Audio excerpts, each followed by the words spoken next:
Hi everybody, hi Mia. So today I thought I would do an update on my DnD journal for my character Tiefling Seraphine.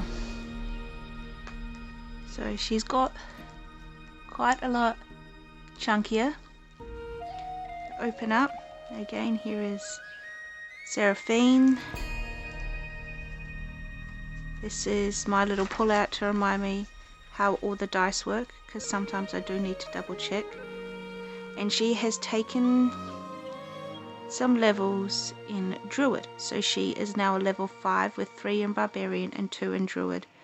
And she's taken Circle of the Moon so that she can wild shape as a bonus action up to CR1 animals, as long as there's no flying and no swimming characters. But right now we're in the Underdark, so there's not a lot of opportunity to really swim or fly. So her hit dice at the moment are, I believe, 3d12 and 2d8, so some of this does need to be updated, but at the end of every session I go through my D&D Beyond app and I update everything here. So these are my proficiencies and modifiers. This is my Barbarian, you know, the feats that come with a Barbarian. Her personality traits, ideals, bonds and flaws.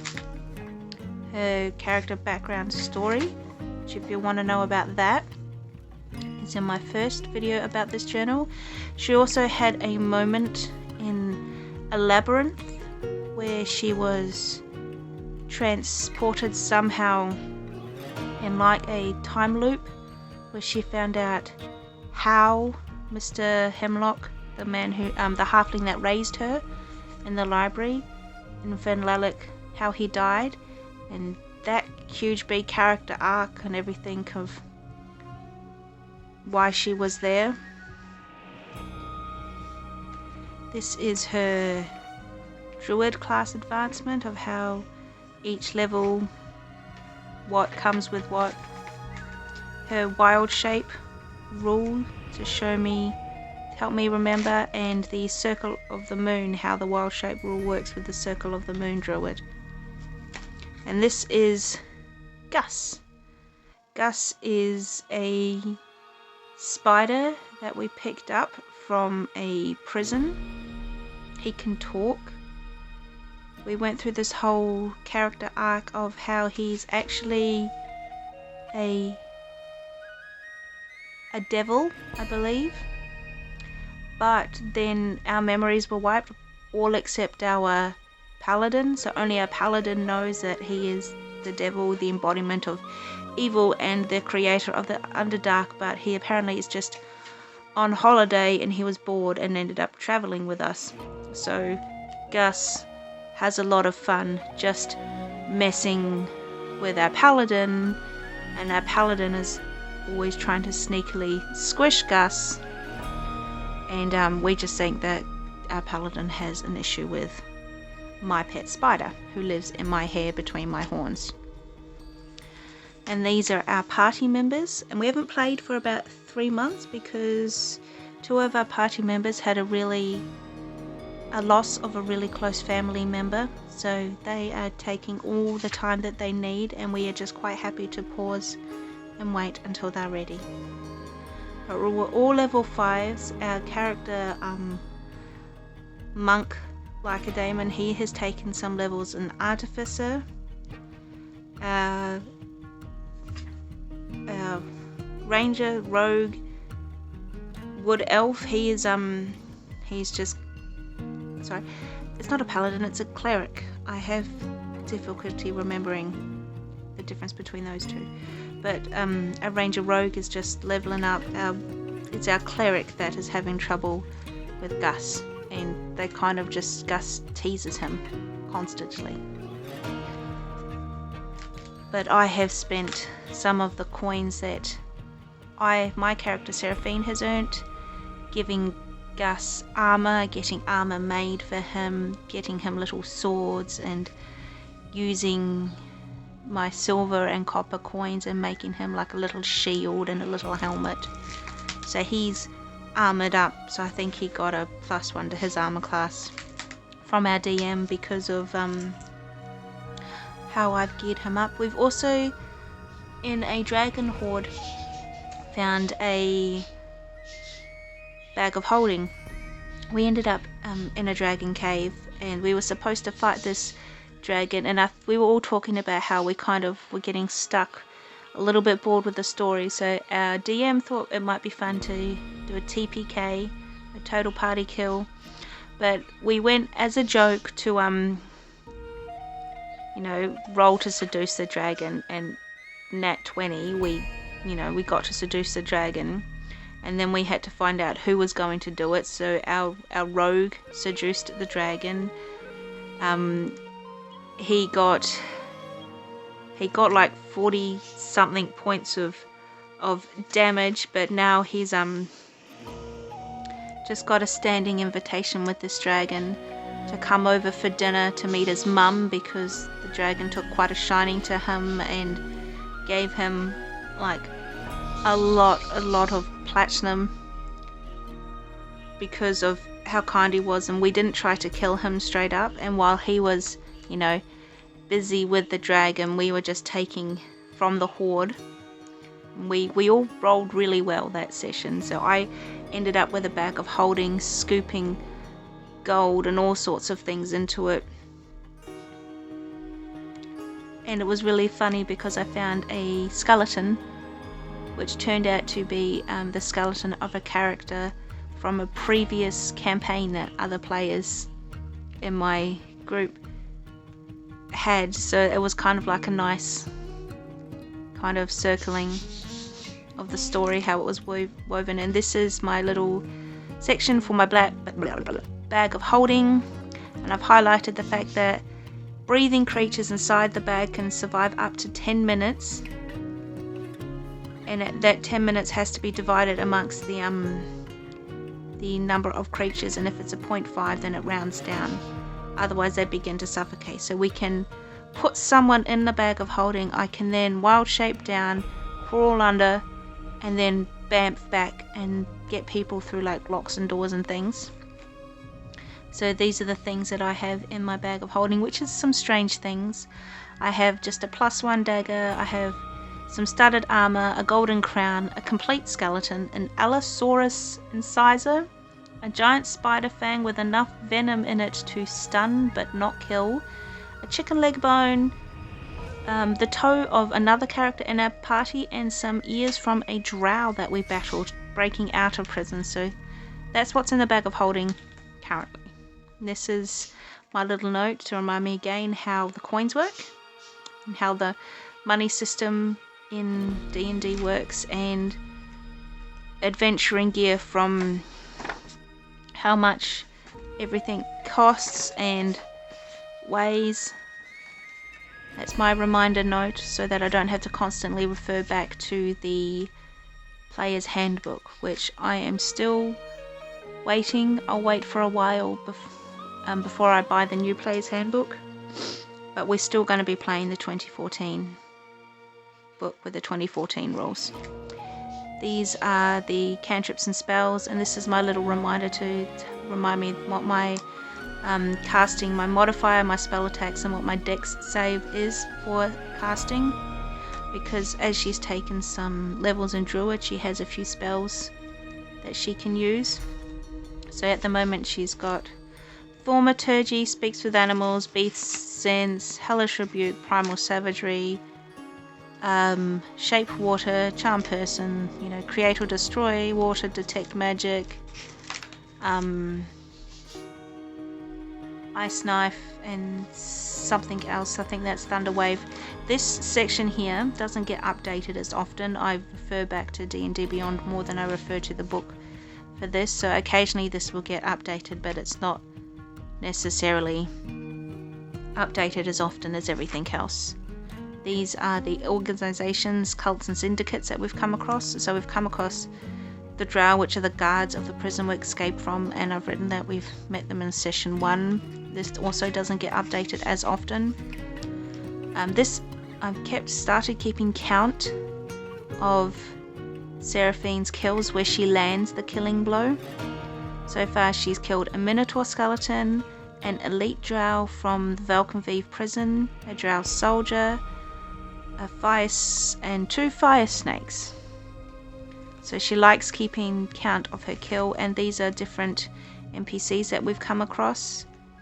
The head priestess from the prison, a beholder we met who was special needs, which turned out to be him just mind melting us, and that was a whole story arc, because I don't think our DM expected us to take him as a pet, and we put like a sheet over him and tried to walk him out like a little Casper ghost, and it was going to really mess with, I think, the planned story arc. So the DM just snapped his fingers, and then we all awoke, and none of it had ever happened. But because of what we learnt through that vision, we knew where certain escape tunnels were, where our gear was being stored and things like that.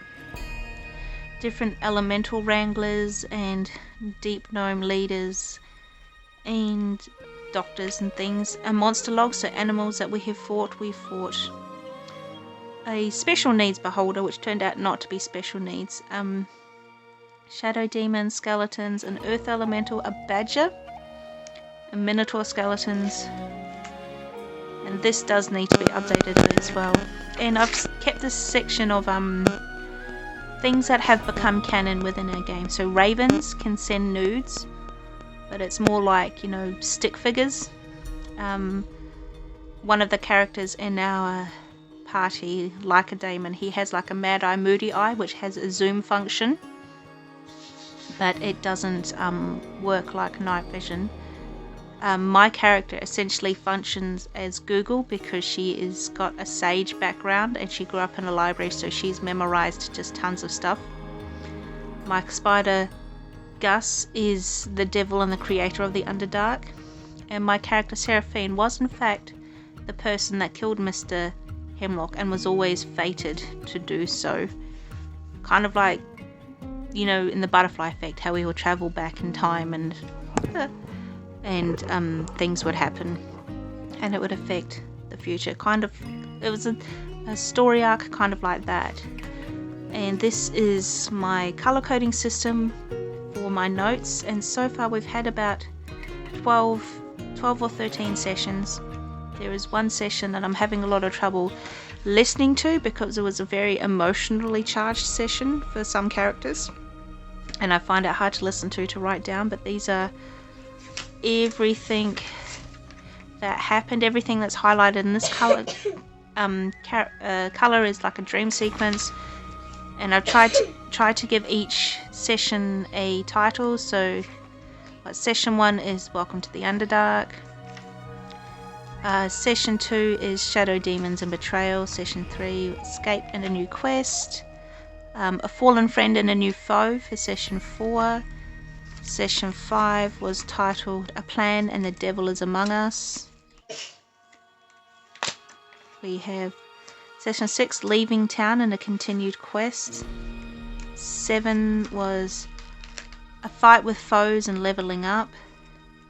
And I tried to find stickers that will kind of, fit the vibe and how I imagined everything. When you see the image in your head, when you hear a story, how I envision everything going down. We had a dwarf or a stunted Myconid traveling with us for a while, which turned out to be just a genocidal maniac. But he kind of looked like this. At one point, one of our characters accidentally got high and ended up having like a massive LCD trip, just kind of rampaging through a town, very much embodying Batman, for justice, for Gotham and everything like that. And so that session was just called Getting High and Fighting Bad Guys.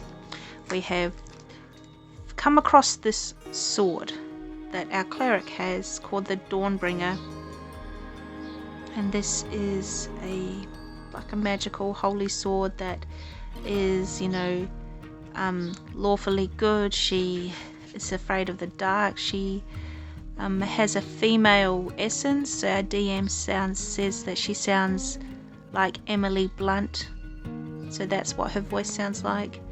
And she speaks telepathically to our cleric, and they're formulating a plan to somehow get rid of Gus the spider. Whereas the rest of us just think that our cleric has a problem with spiders, because none of us remember that he's the devil. And then where we found out that my Ned friend was a genocidal maniac, I just titled that session Liar Liar Mushroom on Fire.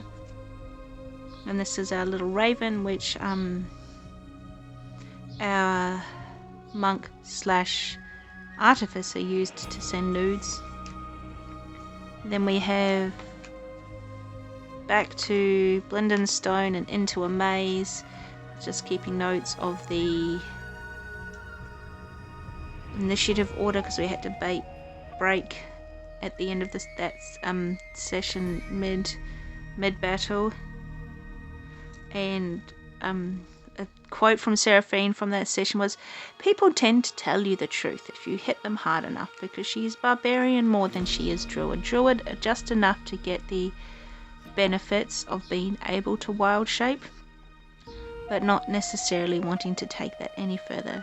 If we ever get out of the Underdark, then she'll probably develop that a little bit further." And then the Maze of Stone and of Mind, which was where Seraphine had her big, mind melding event. And I've still not finished writing down those notes, because I record every session, then I write down. I'm the only one in my group that actually takes notes, which can come in handy. And this is the library that Seraphine grew up in. It's just rows upon rows upon rows of books, and here's her little hatch door where she would come down at night and walk amongst the bookshelves while the library was closed, and she'd live in the attic during the day. And I drew another picture, though the face isn't as good, but of the armor that she found, that she's decided to wear, and the warhammer she picked up. So this is what she looks like now, as opposed, and there's Gus in her hair, as opposed to just in general traveling clothes.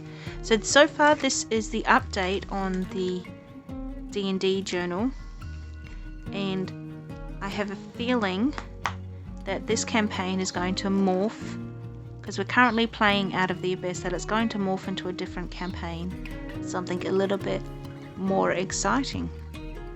But that is the update for my D&D journal.